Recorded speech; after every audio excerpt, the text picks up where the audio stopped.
नमस्ते, माझं नाव केतकी देशपांडे आहे आणि आपण आज BPCS 187 मॅनेजिंग ह्युमन रिसोर्सेस याच्यावर चर्चा करणार आहोत. तर या कोर्सवर चर्चा करणार आहोत आणि या कोर्समधला ब्लॉक 1 जो आहे मानव संसाधन व्यवस्थापन, या ब्लॉक 1 वर चर्चा करणार आहोत. तर मग आता या ब्लॉकमध्ये कोणते कोणते युनिट आहेत, तर मग पहिला युनिट जो आहे तो मानव संसाधन व्यवस्थापन, युनिट 2 मानव संसाधन विकास, युनिट 3 विविधीकरण सुविधा आणि विविध सुविधा म्हणजे डायव्हर्सिटी मॅनेजमेंट किंवा डायव्हर्सिटी इन वर्क प्लेस असं म्हटलं गेलेलं आहे. म्हणजे त्या युनिटचं नाव ते आहे. आणि तर मग मॅनेजिंग ह्युमन रिसोर्सेस ब्लॉक 1 मानव संसाधन व्यवस्थापन. तर आता ह्युमन रिसोर्स मॅनेजमेंटची ओळख काय आहे, इंट्रोडक्शन किंवा ओळख. तर मानवी संसाधन व्यवस्थापन हे एखाद्या संस्थात्मक सेटअप मधील व्यक्तींना व्यवस्थापित करण्याचा दृष्टिकोन म्हणून स्पष्ट केले जाऊ शकते. HRM ही एक प्रक्रिया आहे ज्यामध्ये व्यक्तींना रोजगार, त्यांना प्रशिक्षण देणे, त्यांना नुकसान भरपाई प्रदान करणे, या व्यक्तींसाठी धोरणे विकसित करणे, या व्यक्तींसाठी पण आणि संस्थांसाठी सुद्धा, म्हणून या व्यक्तींसाठी धोरणे विकसित करणे. तर आता HRM किंवा ह्युमन रिसोर्स मॅनेजमेंट ही एक औपचारिक प्रणाली आहे जी मुख्यतः एखाद्या संस्थेतील व्यक्तींच्या व्यवस्थापनावर केंद्रित असते. तर मग मॅनेजमेंट म्हणजे व्यवस्थापन आणि ह्युमन रिसोर्स मॅनेजमेंट ही एक औपचारिक प्रणाली आहे जी मुख्यतः एखाद्या संस्थेतील व्यक्तींच्या व्यवस्थापनावर केंद्रित असते. HRMच्या उद्दिष्टांमध्ये, ऑब्जेक्टिव्स मध्ये समाविष्ट काय आहे, तर HR प्लॅनिंग,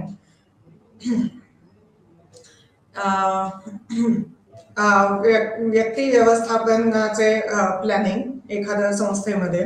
तर प्रत्येकाचे कार्य काय आहेत, भूमिका काय आहेत संस्थेमधील, हे HR प्लॅनिंग मध्ये समाविष्ट आहे. मग जॉब अनालिसिस म्हणजे तुमचं जे कार्य आहे त्या कार्याचं अनालिसिस म्हणजे जॉब अनालिसिस. मग भरती, रिक्रुटमेंट म्हणता येईल याला, निवड आणि स्थान, सिलेक्शन अँड पोझिशन, हे कोणत्या कार्यासाठी निवड केली जाते. इंडक्शन आणि ओरिएंटेशन म्हणजे असं इंडक्शनला म्हणता येईल की संस्थेबद्दलची ओळख आणि जास्त चांगली ओळख. म्हणजे बऱ्याच वेळा आधी व्यक्ती जे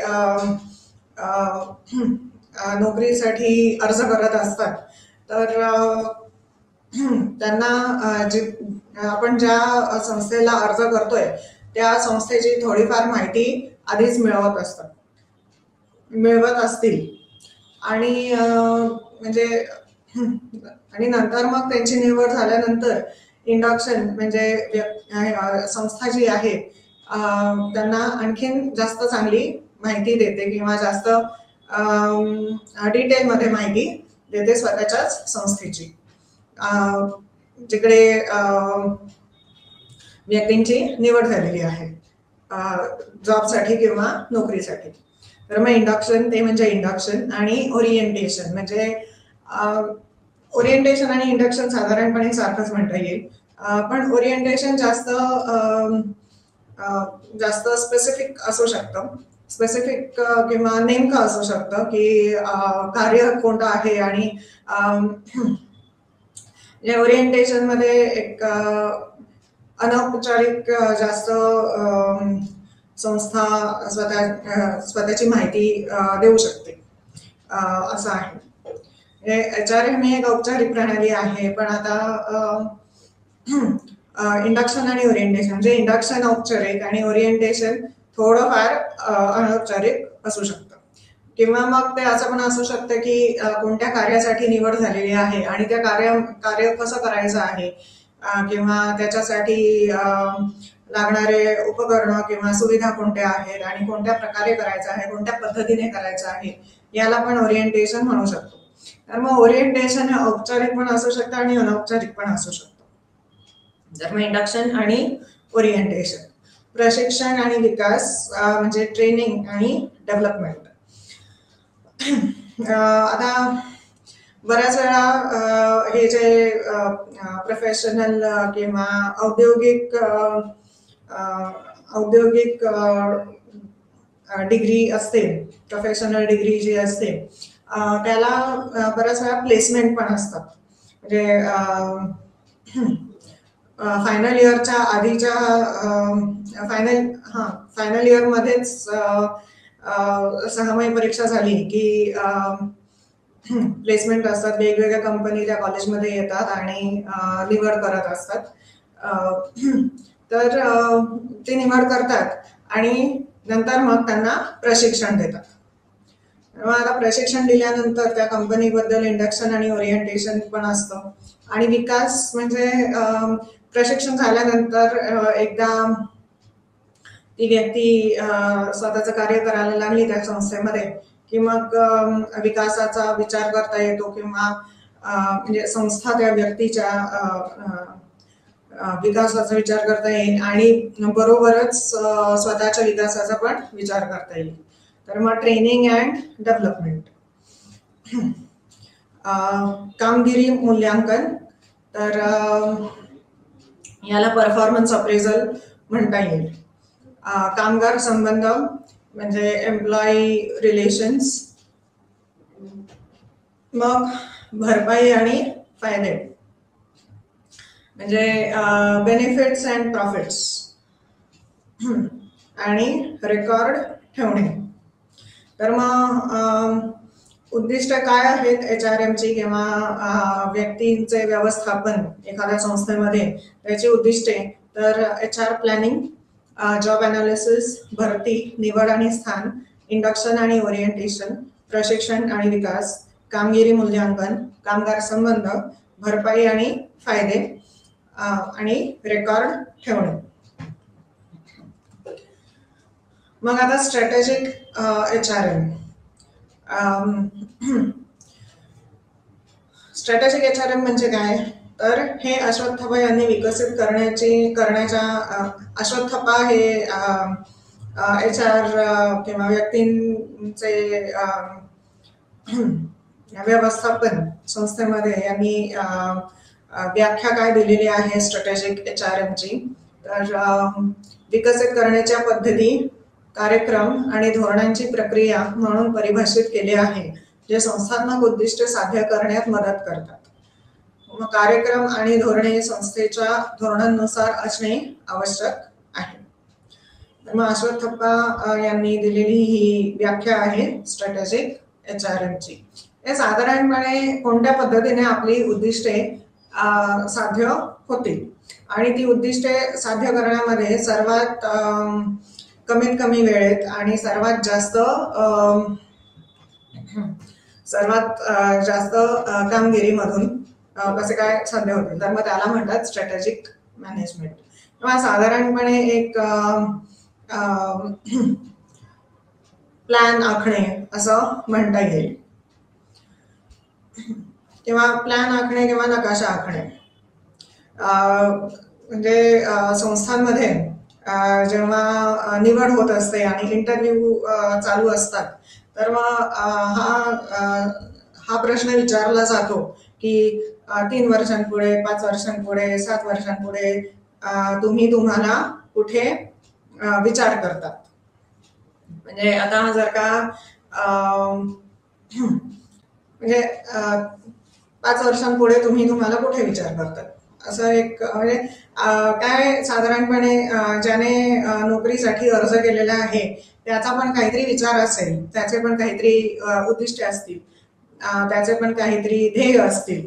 असा म्हणजे हे ध्येय उद्दिष्टे किंवा ध्येय उद्दिष्टे जाणून घेण्यासाठी साधारणपणे हा प्रश्न विचारला जातो.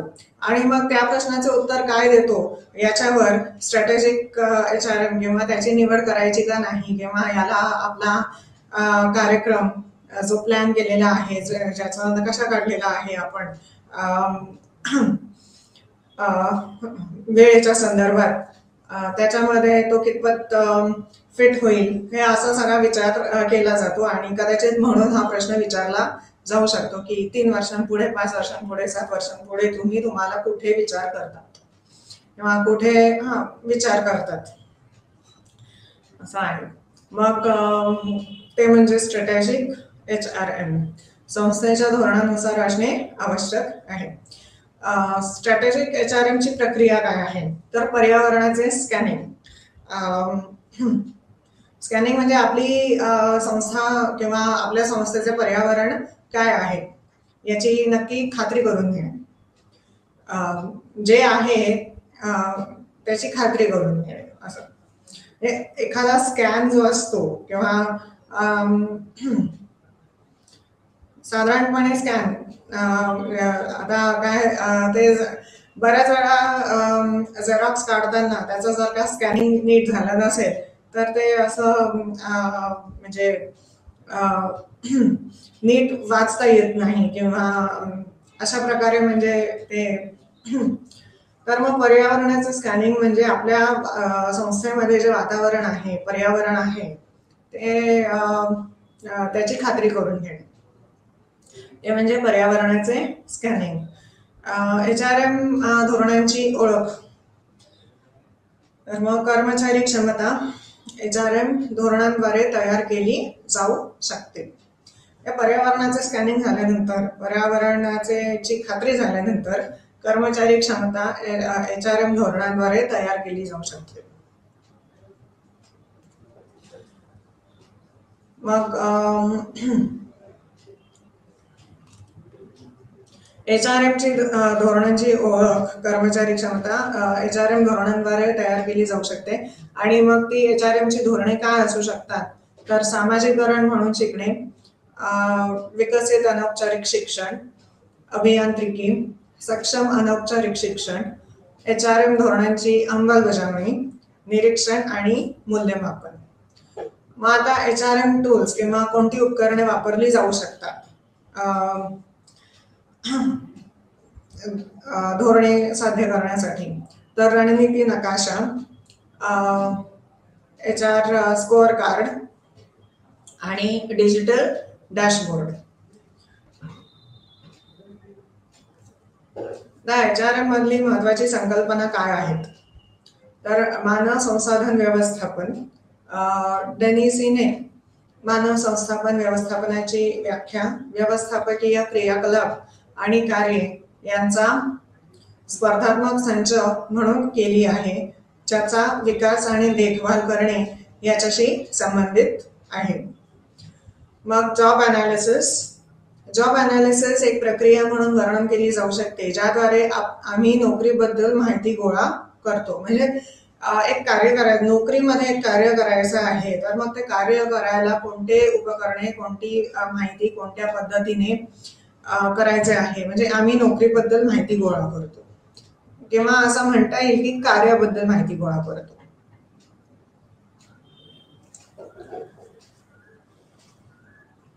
मग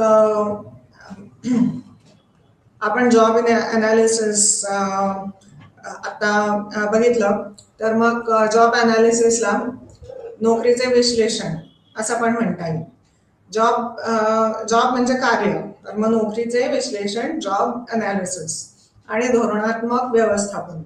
तर जॉब अनालिसिस किंवा नोकरीचे विश्लेषण हे जॉब डिस्क्रिप्शन आणि जॉब स्पेसिफिकेशनच्या अटींनुसार केले जाते. मग आता जॉब डिस्क्रिप्शन म्हणजे काय, तर नोकरीचे वर्णन हे मुख्यतः जॉब डिस्क्रिप्शन हे नोकरीचे वर्णन किंवा कार्याचे वर्णन, नोकरीच्या कार्याचे वर्णन. नोकरीचे वर्णन हे मुख्यतः कार्यान्वित करणे आवश्यक असलेले कार्य क्रियाकलापांना सूचित करते. आणि जॉब स्पेसिफिकेशन आवश्यक कौशल्ये आणि अनुभव निर्दिष्ट करते. तर हे म्हणजे नोकरीचे विश्लेषण. आणि नोकरीचे विश्लेषण मध्ये हे दोन घटक आहेत. तर ते म्हणजे जॉब डिस्क्रिप्शन आणि जॉब स्पेसिफिकेशन. मग जॉब डिस्क्रिप्शन म्हणजे नोकरीचे वर्णन आणि जॉब स्पेसिफिकेशन म्हणजे नेमकं कार्य, त्यात आवश्यक कौशल्ये, नेमकं कार्य करायला आवश्यक कौशल्ये आणि अनुभव निर्दिष्ट करते. म्हणजे आता अभियांत्रिकीसाठी किंवा इंजिनिअरिंग पोस्टला इंजिनियरच्या स्थानाला अभियांत्रिकी स्थानाला भरती करायची आहे. तर ते अभियांत्रिकी स्थान जे आहे ते कोणते अभियांत्रिकी स्थान आहे. म्हणजे आता कम्प्युटर किंवा सॉफ्टवेअर इंजिनियरचं आहे का, इलेक्ट्रॉनिक्स इंजिनियरचं आहे का, इलेक्ट्रॉनिक्स अँड टेलिकम्युनिकेशन इंजिनिअरिंगचं आहे का, इन्स्ट्रुमेंटेशन इंजिनिअरिंगचं आहे. आणि वेगवेगळे अभियांत्रिकीचे प्रकार जे आहेत त्याच्यासाठी आहे. त्याला म्हणतात नोकरीचे नेमके कार्य, जॉब स्पेसिफिकेशन, आवश्यक कौशल्ये आणि अनुभव निर्दिष्ट करते. मग स्ट्रॅटेजिक HRM आपण थोड्या वेळापूर्वी बघितलं. स्ट्रॅटेजिक HRM तर डेस्लर स्ट्रॅटेजिक मॅनेजमेंटचे वर्णन करते. डेस्लर हे स्ट्रॅटेजिक मॅनेजमेंटचे वर्णन करतात आणि मानव संसाधन धोरणे तयार करणे आणि अंमलात आणणे, जे कर्मचारी क्षमता आणि वर्तणूक ITIS आणि IIT IAS अंमलात आणणे, जे कर्मचारी क्षमता आणि वर्तणूक, त्याला म्हणतात स्ट्रॅटेजिक HRM. मग मानवी संसाधन विकास तर ह्युमन रिसोर्स डेव्हलपमेंट. म्हणजे आता आपण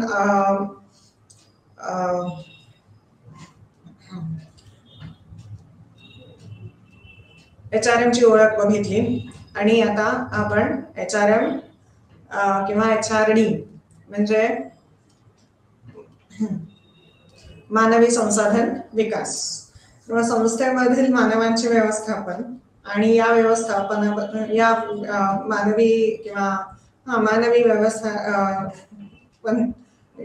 मानवी व्यवस्थापनाचा विकास म्हणजे HR डेव्हलपमेंट. तर प्रशिक्षण आणि विकास कार्यक्रमात सुधारित कार्यप्रदर्शनास हातभार लावणारे बदल घडवून आणतात की नाही हे ठरवण्याच्या उद्देशासाठी मूल्यमापन संशोधन आयोजित करण्याची एक महत्त्वाची गरज आहे. अशा अभ्यासाच्या संचालनासाठी विविध संशोधन रचना तयार केल्या गेल्या आहेत आणि वापरल्या गेल्या आहेत. या प्रकारच्या मानसशास्त्रीय संशोधनाचे अंतर्निहित तर्क निवड तंत्राच्या प्रमाणीकरणासारखेच आहे. आता मनुष्यबळ विकास, ह्युमन रिसोर्स आपण म्हटलं की मनुष्यबळ किंवा व्यक्तींचा विकास, संस्थेतल्या व्यक्तींचा विकास, त्याच्यापेक्षा मनुष्यबळ विकास असं म्हणता येईल. HR डेव्हलपमेंट तर प्रशिक्षण आणि विकासाचे प्रयत्न हे शिक्षण सिद्धांताच्या संकल्पनांशी सुसंगत असण्यासाठी SOS तयार केले पाहिजेत. त्यांनी वैयक्तिक आणि परिस्थितीवर देखील लक्ष केंद्रित केले पाहिजे. जेथे गरज सर्वात जास्त आहे, जेथे विशिष्ट प्रशिक्षणाची गरज ओळखली गेली आहे. प्रशिक्षणाच्या गरजा ओळखण्यासाठी अनेक तंत्रे विकसित केली गेली आहेत. सहसा ही तंत्रे काही प्रकारच्या जॉब अनालिसिस माहितीपासून सुरू होतात. तर मनुष्यबळ विकास व्याख्यान आणि चर्चा या दोन्हीमध्ये मोठ्या प्रमाणात वापरल्या जाणाऱ्या दृष्टिकोनांमध्ये परिणामकारक असल्याचे दिसून येते. म्हणजे केस स्टडी किंवा केस अभ्यास, भूमिका निभावणे, रोल, केस स्टडी, रोल आणि व्यावसायिक खेळ विविध प्रकारच्या निष्ठा असलेल्या वास्तविक व्यावसायिक परिस्थितींचे अनुकरण करण्यासाठी सेवा देतात. अनेक मानव संसाधन विकास कार्यक्रम विद्यापीठांद्वारे किंवा त्यांच्या स्वतःच्या कर्मचाऱ्यांसाठी मोठ्या व्यवसायांद्वारे चालवल्या जाणाऱ्या विशेष केंद्रांमध्ये आयोजित केले जातात. तसेच कंपन्या बऱ्याचदा वर्गाबाहेरील विकासावर भर देतात. आणि बाहेर विकास कोणता आहे तर मध्ये job rotation, understudy roles किंवा भूमिका, कोणत्या भूमिका आहेत, मग कमिटी वर्क आणि कनिष्ठ मंडळी. तर जॉब रोटेशन म्हणजे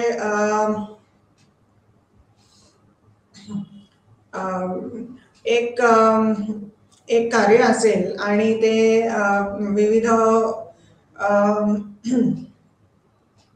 विविध स्तरांवर किंवा विविध उपकरणे वापरून आणि जास्त करून स्तरांवर ते कार्य करायचं आहे. तर मग त्या कार्यासाठी एक 4-5 व्यक्ती लागणार असतील आणि मग त्या 4-5 व्यक्तींचं एक कार्य झालं की मग दुसरं झालं की तिसरं. म्हणजे आता प्रत्येक संस्था ठरवते जॉब रोटेशन कसं करायचं आहे. मग या सर्व मानव संसाधन विकास पद्धतींमध्ये बदल घडवून आणण्याची क्षमता असल्याचे दिसते. विशिष्ट समस्या सोडवण्यासाठी किंवा दिलेली उद्दिष्ट साध्य करण्यासाठी योग्य कार्यपद्धती निवडणे हा महत्वाचा विचार आहे.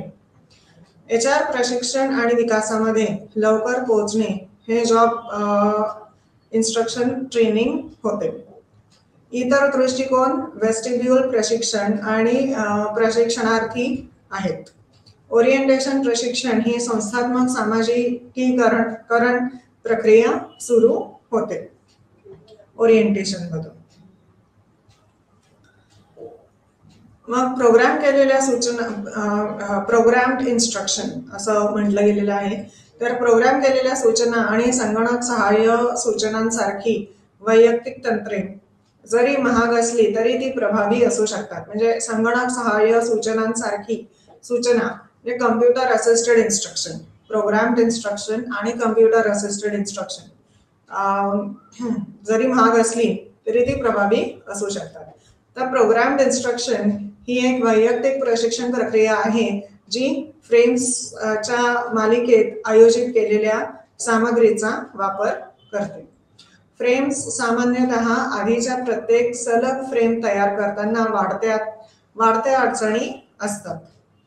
मग रिइन्फोर्समेंटसाठी उत्तरांच्या अचूकतेवर फीडबॅक प्रदान केला जातो आणि ते सुद्धा फीडबॅक म्हणजे ते उत्तर बरोबर आहे का चूक आहे आणि मग तरच तुम्ही पुढे जाल, पुढच्या प्रश्नाकडे जाल.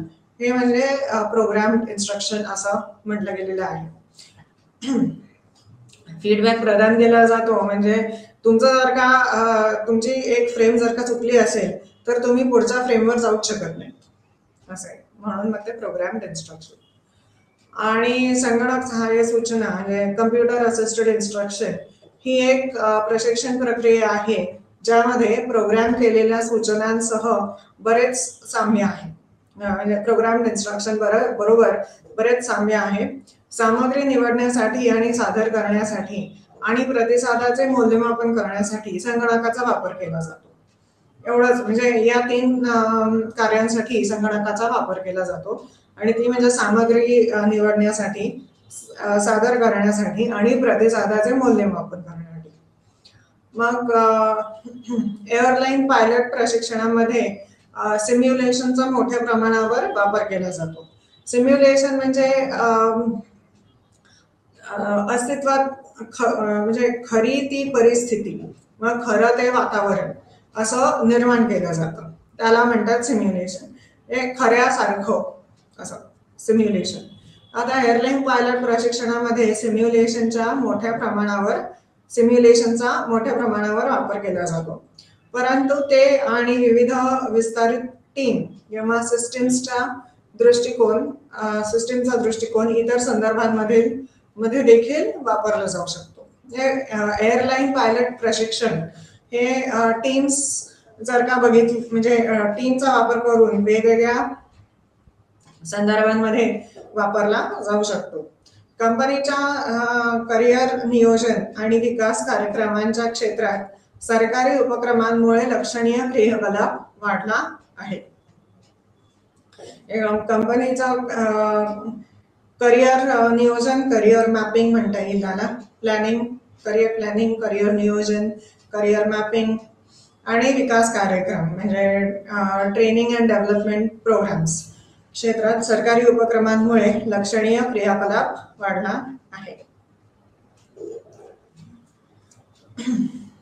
आणि त्यांचा समावेश आहे करिअर काउन्सिलिंग, मग करिअर मार्गांची स्थापना आणि करिअरशी संबंधित कार्यशाळेची विविधता.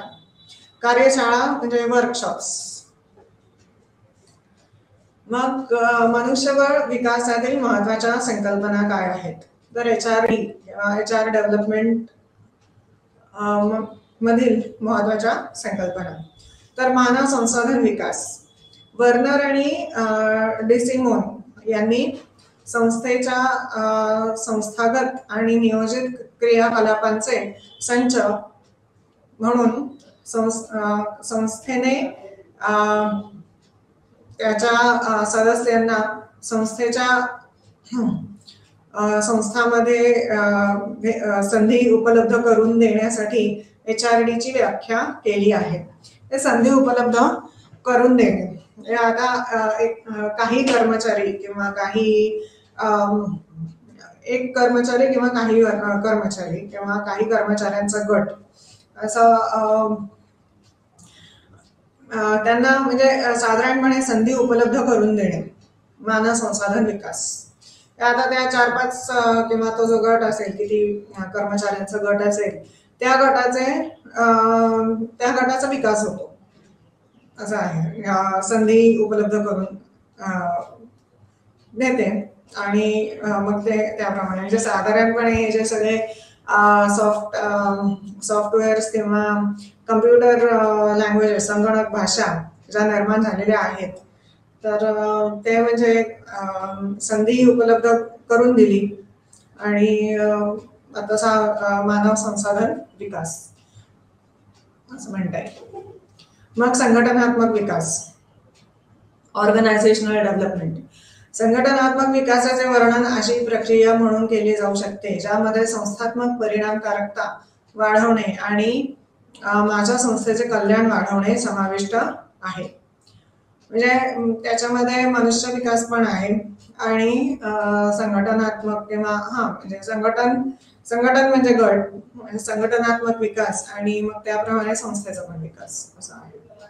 मग धोरणात्मक व्यवस्थापन हे व्यवस्थापन स्तरावर घेतलेले निर्णय आणि कृती म्हणून स्पष्ट केले जाऊ शकते, जेणेकरून संघटना आणि क्षेत्रीय यांच्यात एक संरेखन घडवून आणण्यासाठी.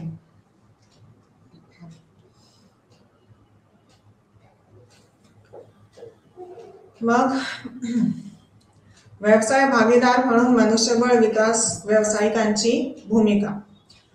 तर बिझनेस पार्टनरच्या भूमिकेत HRD प्रोफेशनल म्हणजे व्यवसाय भागीदार आपण म्हणतो प्रोफेशनल संस्थेतील इतर व्यवस्थापक आणि कार्मिक यांच्यासोबत सहयोग करतील आणि काम करतील. हे मनुष्यबळ विकास उपक्रमांची अंमलबजावणी आणि मूल्यमापन निश्चित करण्यासाठी आहे.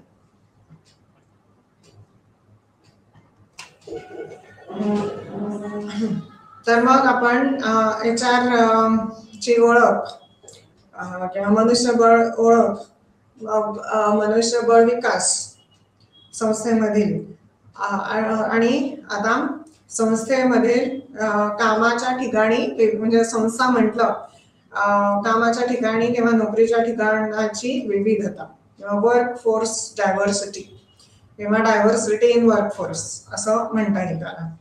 तर कामाच्या ठिकाणी विविधता म्हणजे काय आहे, तर कार्यशक्तीची विविधता विविध दृष्टिकोनातून विविध पैलू हाताळण्याचा मार्ग प्रदान करते.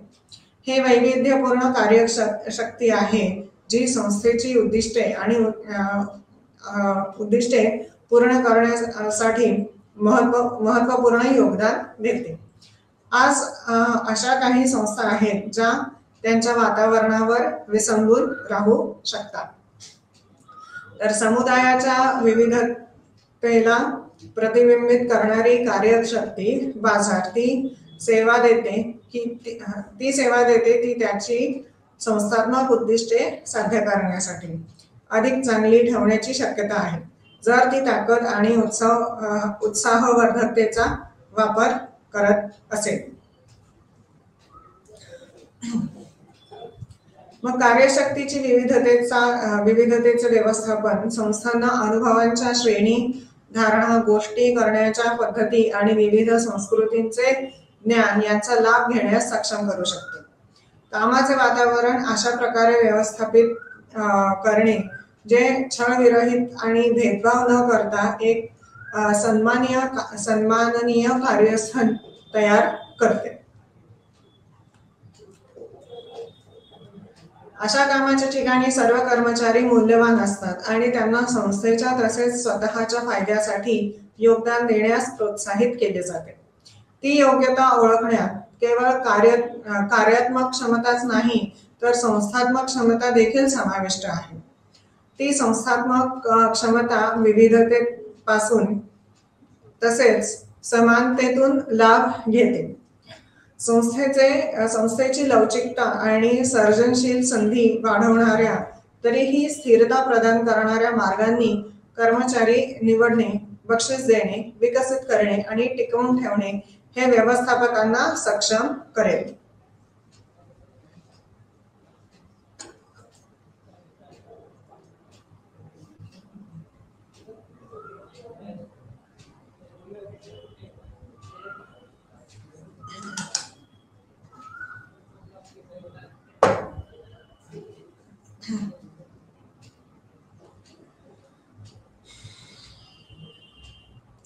तर आता कामाच्या ठिकाणी विविधतेतील महत्वाच्या संकल्पना काय आहेत, तर कामाच्या ठिकाणी विविध लिंग, लैंगिक अभिमुखता, धर्म, वय, वंशिकता, शिक्षण आणि इतर शिक्षणाशी संबंधित कर्मचाऱ्यांची भरती आणि देखभाल करण्याची संस्थेची प्रवृत्ती याला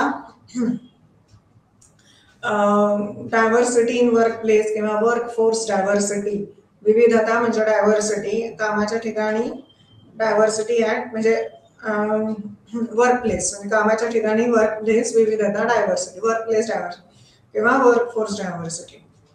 मग लिंग भूमिका, जेंडर रोल्स, तर संस्कृतीनुसार पुरुषत्व किंवा स्त्रीत्वाच्या श्रेणींमध्ये नियुक्त केलेल्या किंवा अपेक्षित वर्तन, वृत्ती आणि व्यक्तिमत्व वैशिष्ट्ये. मग आता जेंडर ओळख, लिंग ओळख, जेंडर आयडेंटिटी. एखाद्या व्यक्तीची जेंडर ओळख ही पुरुष किंवा महिला असण्याच्या त्यांच्या मानसशास्त्रीय संवेदनांना सूचित करणे.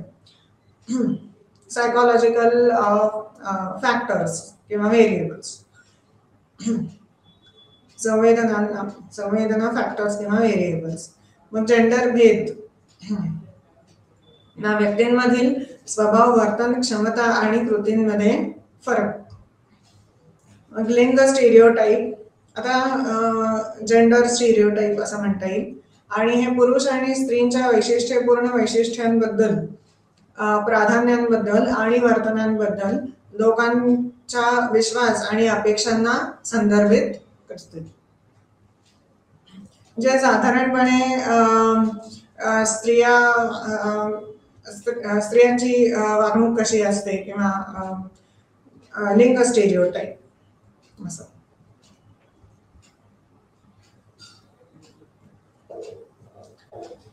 मग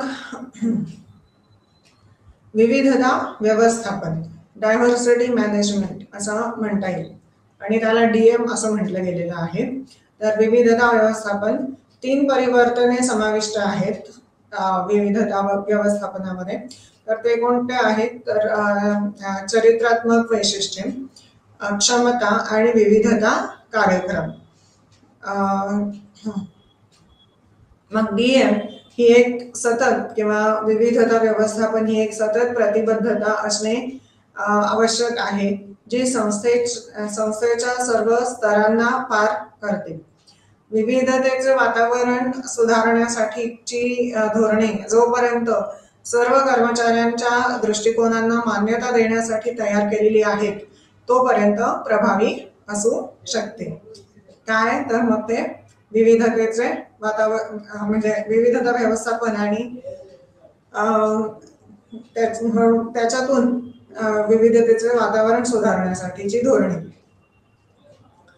कामाच्या ठिकाणी गुंडगिरी किंवा बुलिंग म्हणता येईल, वर्क फोर्स बुलिंग किंवा वर्क प्लेस बुलिंग.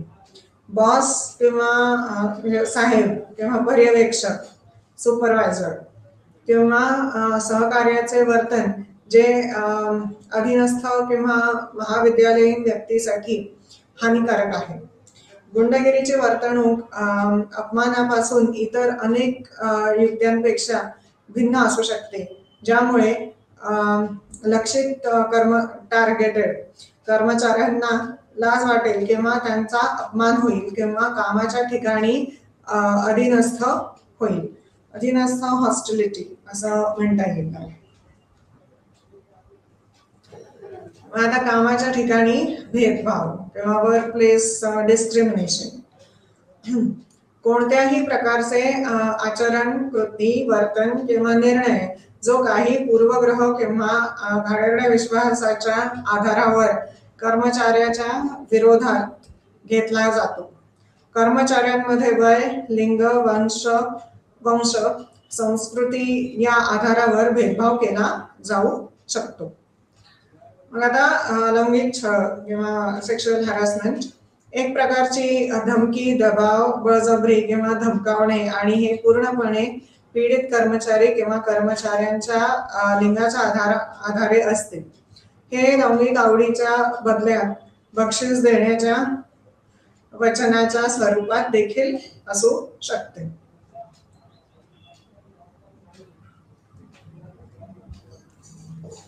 मग आता कामाच्या ठिकाणी छळ म्हणजे वर्क प्लेस हॅरॅसमेंट म्हटलं गेले. लक्षित कर्मचारी, टार्गेटेड कर्मचारी किंवा कर्मचाऱ्यांवर कारवाई ज्यामुळे त्यांना त्यांच्या कामाच्या ठिकाणी अस्वस्थता येते आणि म्हणजे कामाच्या ठिकाणी जायला भीती निर्माण होते. असं आहे काय, कामाच्या ठिकाणी अस्वस्थता येते. अशा प्रकारच्या अवांछित कृती कर्मचाऱ्यांच्या कार्यप्रदर्शनात बाधा आणतात किंवा कार्यक्षमतेत बाधा आणतात. कारण त्यांना कार्य जे त्यांचं करायचं असतं ते म्हणजे मग त्यांची पूर्ण क्षमता नाही लागत ते कार्य करण्यामध्ये. आणि त्याचं कारण काय आहे? कारण म्हणजे भीती असते कामाच्या ठिकाणची. तेव्हा हा काय म्हणेल, तो काय म्हणेल, हा असा म्हटला, तो तसा म्हटला, साहेब असे बोलले वगैरे वगैरे. असं कर्मचाऱ्यांच्या कार्यप्रदर्शनात बाधा आणतात आणि म्हणून मग ते अशा प्रकारे बाधा आणतात आणि कर्मचाऱ्यांना त्यांच्या कामाची जागा प्रतिकूल वातावरणाची जाणीव करून देते. म्हणजे तुमची कार्यक्षमता कमी होऊ शकते आणि कार्यक्षमता कमी झाल्यानंतर किंवा बाकी या अशा कटकटी आणि भीत्या वाटल्यानंतर कार्यप्रदर्शन नीट होत नाही आणि कार्यप्रदर्शनात बाधा आणतात आणि कर्मचाऱ्यांना त्यांच्या कामाच्या जागी प्रतिकूल वातावरणाची जाणीव करून देतात.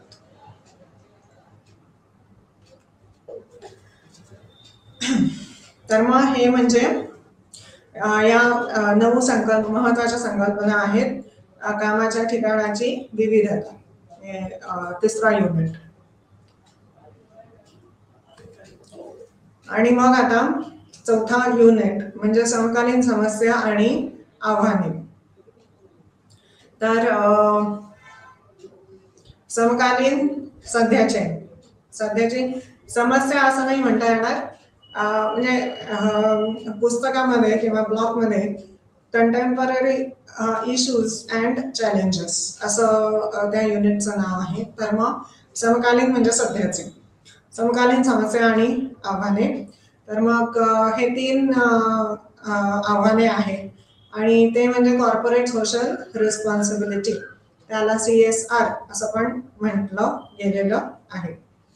मग जागतिकीकरण, याला ग्लोबलायझेशन म्हटलं गेलंय, आणि तंत्रज्ञानाची भूमिका किंवा रोल ऑफ इन्फॉर्मेशन टेक्नॉलॉजी असं आहे. तर world business council for sustainable development, टिकाऊ sustainable, world business council for sustainable डेव्हलपमेंटच्या मते त्यांनी काय व्याख्या दिलेली आहे CSR ची किंवा कॉर्पोरेट सोशल रिस्पॉन्सिबिलिटीची? तर व्याख्या, व्यवसाय आणि त्यांच्या कुटुंबियांच्या जीवनाची गुणवत्ता सुधारताना नैतिक दृष्ट्या वागण्याची आणि आर्थिक विकासास हातभार लावण्याची वचनबद्धता म्हणून परिभाषित केली जाऊ शकते. तर कोणतीही कंपनी असू दे किंवा कोणतीही संस्था असू दे, ती एक म्हणजे ती समाजाचा भाग आहे आणि समाजाला कोणत्याही संस्थेचे म्हणजे कोणतीही संस्था समाजाची ऋणी असते, कारण समाजानेच एकतर पहिल्यांदा भाग पण असतो समाजाचा, कोणतीही संस्था समाजाचा भाग असतो आणि म्हणजे ऋणी असते, म्हणजे आपण पण समाजासाठी काहीतरी केलं पाहिजे आहे, समाज आहे म्हणून आपण आहोत. तर म्हणजे विकासास, समाजाच्या विकासास हातभार लावण्याची वचनबद्धता, आणि ती वचनबद्धता कुठून आहे? कारण आपण समाजाचा भाग आहोत आणि समाज आहे म्हणून आपण आहोत. तर मग आपण समाजासाठी किंवा आपण समाजाचा विकास पण करून आणू शकतो आणि म्हणून मग वचनबद्धता म्हणून परिभाषित केली जाऊ शकते. तर मग ती म्हणजे कॉर्पोरेट सोशल रिस्पॉन्सिबिलिटी किंवा CSR, सस्टेनेबल डेव्हलपमेंट म्हणजे टिकाऊ डेव्हलपमेंट, टिकाऊ विकास असं म्हणता येईल.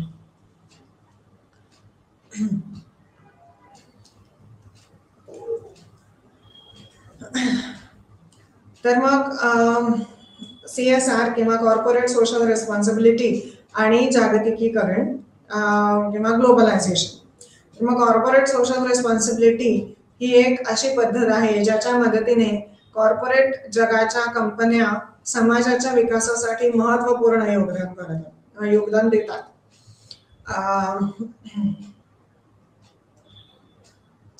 हे प्रयोजकत्व, देणगी, म्हणजे प्रयोजकत्व, स्पॉन्सरशिप्स, देणगी, डोनेशन आणि अशा अनेक प्रकारे केले जाऊ शकते. पुढे म्हणजे आता जागतिकीकरणाचा संदर्भ मानवी संसाधन, कौशल्य, तंत्रज्ञान, वस्तू तसेच सांस्कृतिक व्यवहारांच्या देवाणघेवाणीची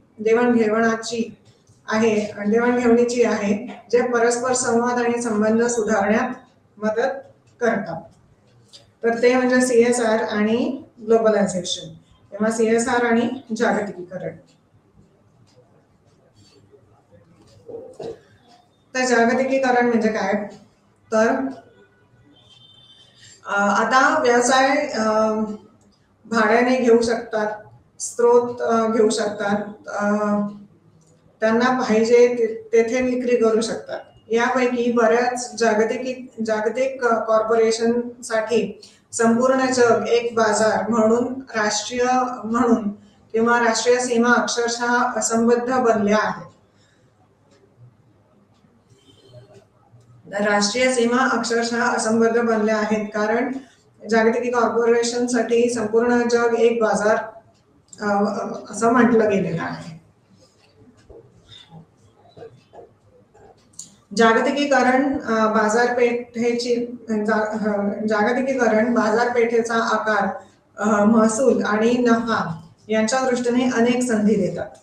जागतिकीकरणासोबत ग्राहकांची प्राधान्ये समजून घेण्यात, स्पर्धेची तीव्रता शोधण्यात आणि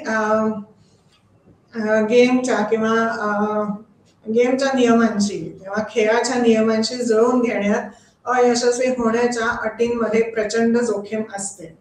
जागतिकीकरण जरी असलं तरी हे 3 जे घटक आहेत, म्हणजे जागतिकीकरण, बाजारपेठेचा आकार, केवढं बाजारपेठ आहे, महसूल आणि नफा, प्रॉफिट, म्हणजे या तीन संदर्भांमध्ये जर का म्हणजे जुळवून घेण्यात अयशस्वी या 3 अटींमध्ये म्हणजे या 3 अटींमध्ये प्रचंड जोखीम आहे आणि अयशस्वी होण्याच्या अटींमध्ये प्रचंड जोखीम आहे. या 3 घटकांमध्ये अयशस्वी होण्याच्या अटी म्हणजे प्रचंड जोखीम आहे.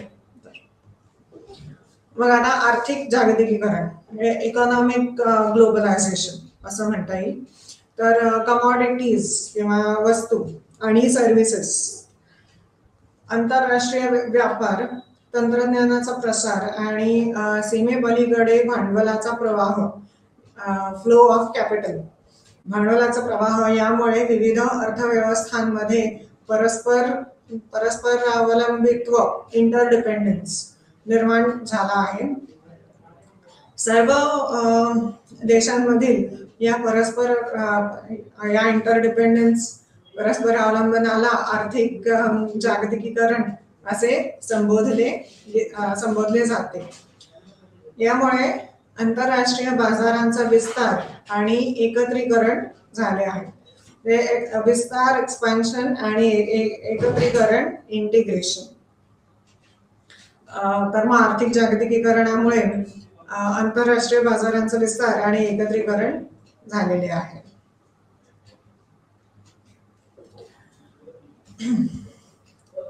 आणि मग आता तंत्रज्ञानाची भूमिका, रोल ऑफ इन्फॉर्मेशन टेक्नॉलॉजी.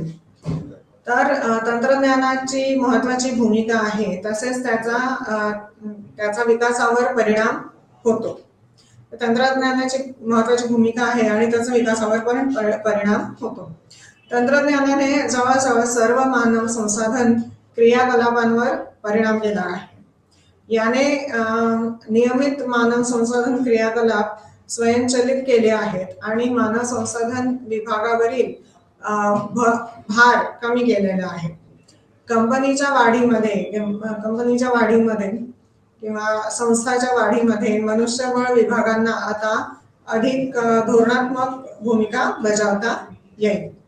मग WWW किंवा world wide web, relational database management किंवा relational database management system, relational database management system, ETC म्हणून विविध तांत्रिक नवकल्पना आहेत. आणि या नवीन कल्पनांमुळे HRM चा चेहरा बदललेला आहे.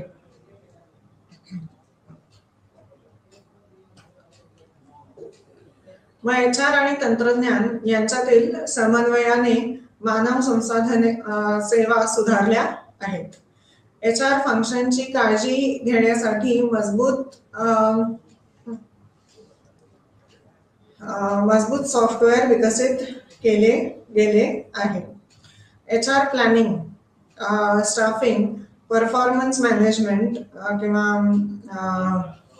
कार्यक्षमता व्यवस्थापन, ट्रेनिंग, प्रशिक्षण आणि विकास, ट्रेनिंग अँड डेव्हलपमेंट, नुकसान भरपाई आणि फायदे किंवा प्रॉफिट्स यासारख्या HR फंक्शनच्या किंवा मनुष्यबळ कार्यांच्या श्रेणीसाठी सॉफ्टवेअर उपलब्ध आहेत. ITC, आता IT म्हणजे इन्फॉर्मेशन टेक्नॉलॉजी किंवा तंत्रज्ञान असं म्हणता येईल, आणि ICT म्हणजे इन्फॉर्मेशन कम्युनिकेशन टेक्नॉलॉजी. तर त्याला म्हणता येईल तंत्रज्ञान संप्रेषण. तंत्रज्ञान संप्रेषण IT किंवा ICT चा एखाद्या संस्थेतील कामगार संबंधांवरही मोठा प्रभाव पडलेला आहे, कारण ते तंत्रज्ञान वापरून संप्रेषण आहे. म्हणजे त्याच्यामुळे कदाचित कार्य, मनुष्यबळाची कार्य आणि म्हणजे मनुष्यबळाच्या व्यवस्थापन आणि त्याच्यासाठी ती कार्य सोपी झालेली असू शकते तंत्रज्ञानामुळे, तंत्रज्ञान आणि तंत्रज्ञान संप्रेषणामुळे.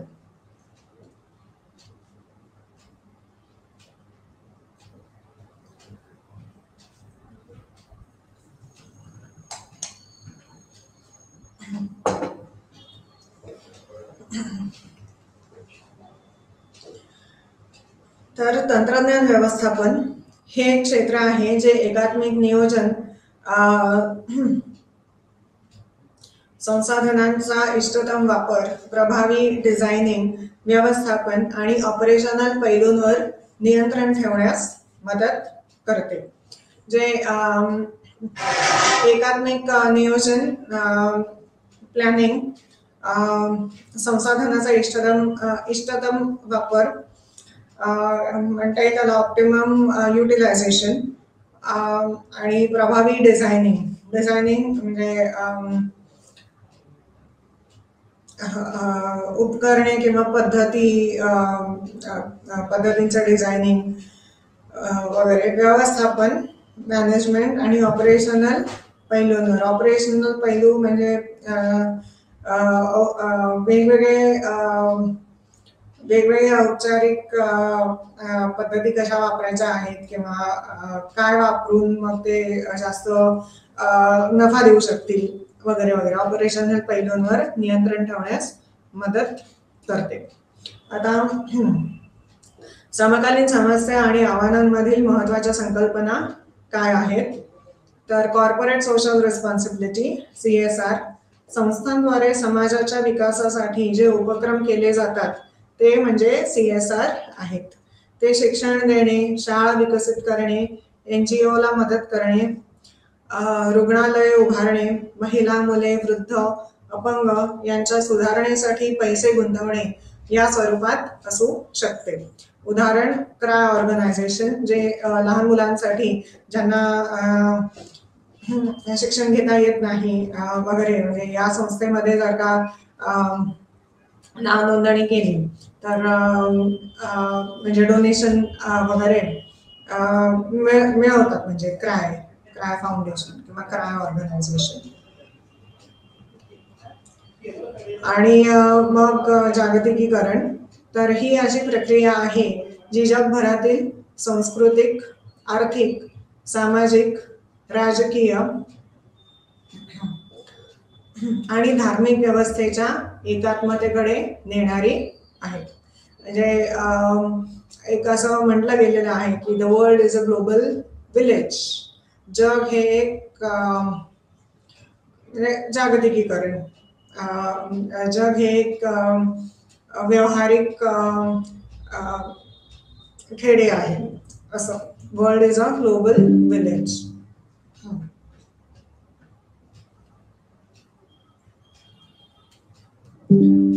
तर म्हणजे एकदा सगळ्या जे 4 युनिट झाले आहेत त्याचे आपण महत्त्वाच्या संकल्पना बघायला काही हरकत नाही आहे असं मला वाटते. तर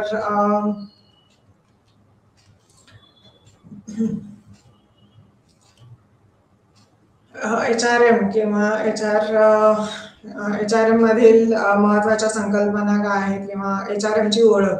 तर मानव संसाधन व्यवस्थापन. डेनिसीने मानव संसाधन व्यवस्थापनाची व्याख्या व्यवस्थापकीय क्रियाकलाप आणि कार्ये यांचा स्पर्धात्मक संच म्हणून केली आहे, ज्याचा विकास आणि देखभाल करणे याच्याशी संबंधित आहे. मग जॉब अनालिसिस किंवा कार्य विश्लेषण. तर जॉब अनालिसिस एक प्रक्रिया म्हणून वर्णन केले जाऊ शकते ज्याद्वारे आम्ही नोकरीबद्दल माहिती गोळा करतो. तर मग जॉब अनालिसिस हे जॉब डिस्क्रिप्शन आणि जॉब स्पेसिफिकेशनच्या अटींनुसार केले जाते. तर नोकरीचे वर्णन हे मुख्यतः कार्यान्वित करणे आवश्यक असलेले क्रियाकलापांना सूचित करते. जॉब स्पेसिफिकेशन आवश्यक कौशल्ये आणि अनुभव निर्दिष्ट करते. मग स्ट्रॅटेजिक HRM.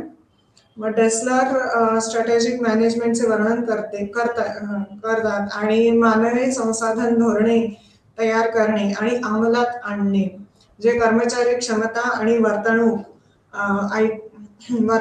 मध्ये करतात.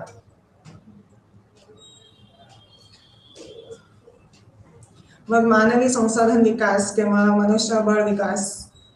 तर त्याच्या महत्वाच्या संकल्पना कोणत्या आहेत?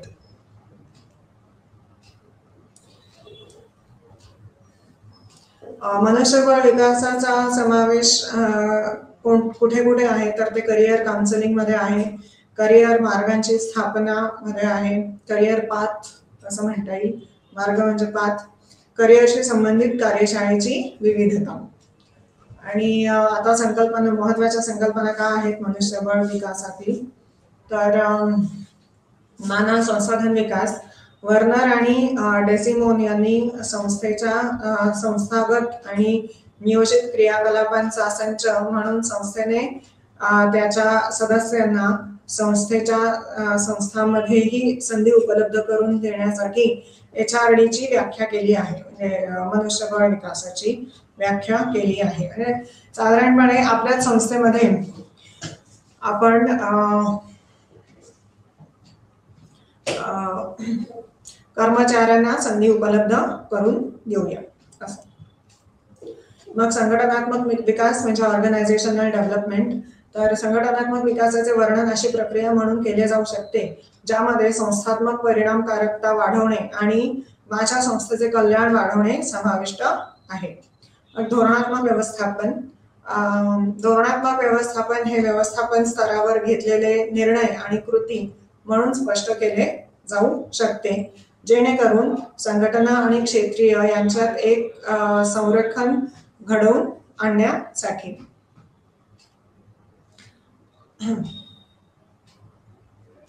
मग कामाच्या ठिकाणाची विविधता. याच्यामधील महत्वाच्या संकल्पना काय आहेत? तर कामाच्या ठिकाणी विविधता, विविध लिंग, लैंगिक अभिमुखता, धर्म, वय, वंशिकता, शिक्षण आणि इतर शिक्षणाशी संबंधित कर्मचाऱ्यांची भरती आणि देखभाल करण्याची संस्थांची प्रवृत्ती. मग लिंग भूमिका. संस्कृतीनुसार पुरुषत्व किंवा स्त्रीत्वाच्या श्रेणींमध्ये नियुक्त केलेले किंवा अपेक्षित वर्तन, वृत्ती आणि व्यक्तिमत्व वैशिष्ट्ये. मग लिंग ओळख किंवा जेंडर ओळख. एखाद्या व्यक्तीची जेंडर ओळख ही पुरुष किंवा महिला असण्याच्या त्यांच्या मानसशास्त्रीय संवेदनांना सूचित करते. जेंडर भेद. व्यक्तींमधील स्वभाव, वर्तन, क्षमता आणि कृतींमधील फरक. लिंग स्टेरिओटाइप हे पुरुष आणि स्त्रियांच्या वैशिष्ट्यपूर्ण वैशिष्ट्यांबद्दल, प्राधान्यांबद्दल आणि वर्तनांबद्दल लोकांच्या विश्वास आणि अपेक्षांना संदर्भित करते. स्टेरिओटाइप. मग आता डायव्हर्सिटी मॅनेजमेंट किंवा विविधता व्यवस्थापन. 3 परिवर्तने समाविष्ट आहेत. चरित्रात्मक वैशिष्ट्ये, क्षमता आणि विविधता कार्यक्रम. डायव्हर्सिटी मॅनेजमेंट ही एक सतत प्रतिबद्धता असणे आवश्यक आहे जी संस्थेच्या सर्व स्तरांना पार करते. विविधतेचे वातावरण सुधारण्यासाठीची धोरणे जोपर्यंत सर्व कर्मचाऱ्यांच्या दृष्टिकोनांना मान्यता देण्यासाठी तयार केलेली आहेत तोपर्यंत प्रभावी असू शकतात. आणि कामाच्या ठिकाणी गुंडगिरी. मग आता बॉस किंवा पर्यवेक्षक किंवा सहकार्याचे वर्तन जे अधीनस्थ किंवा महाविद्यालयीन व्यक्तीसाठी हानिकारक आहे. गुंडगिरीची वर्तणूक अपमानापासून इतर अनेक युक्त्यांपेक्षा भिन्न असू शकते ज्यामुळे लक्षित कर्मचाऱ्यांना लाज वाटेल किंवा त्यांचा अपमान होईल किंवा कामाच्या ठिकाणी अधीनस्थ होईल. कामाच्या ठिकाणी भेदभाव, कोणत्याही प्रकारचे आचरण, कृती, वर्तन किंवा निर्णय जो काही पूर्वग्रह किंवा घाणेरड्या विश्वासाच्या आधारावर कर्मचाऱ्याच्या विरोधात घेतला जातो. कर्मचाऱ्यांमध्ये वय, लिंग, वंश, संस्कृती या आधारावर भेदभाव केला जाऊ शकतो. लैंगिक छळ एक प्रकारची धमकी, दबाव, बळजबरी किंवा धमकावणे आणि हे पूर्णपणे पीडित कर्मचारी किंवा कर्मचाऱ्यांच्या लिंगाच्या आधारे असते. हे लैंगिक आवडीच्या बदल्यात बक्षीस देण्याच्या वचनाच्या स्वरूपात देखील असू शकते. कामाच्या ठिकाणी छळ, तर लक्षित कर्मचारी किंवा कर्मचाऱ्यांवर कारवाई ज्यामुळे त्यांना त्यांच्या कामाच्या ठिकाणी अस्वस्थता येते. अशा प्रकारच्या अवांछित कृती कर्मचाऱ्यांच्या कार्यप्रदर्शनात बाधा आणतात आणि कर्मचाऱ्यांना त्यांच्या कामाची जागा प्रतिकूल वातावरणाची जाणीव करून देतात.